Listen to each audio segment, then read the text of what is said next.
Start by removing the firing pin retaining pin. Then, remove the firing pin itself. Next, pull out the cam pin. Lastly, remove the bolt from the bolt carrier. Make sure to clean the bolt face and the inside of the carrier. Grease the gas rings.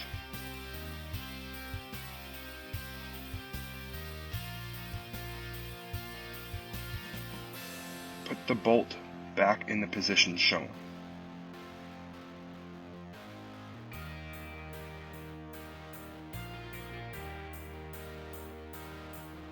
Insert the cam pin into the bolt.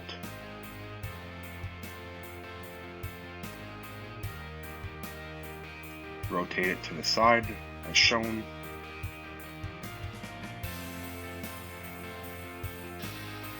Put the firing pin back into the carrier and push it into position.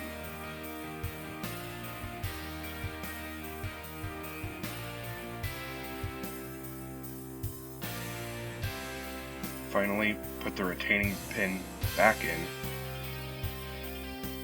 Perform a function check to make sure it works, and you're done.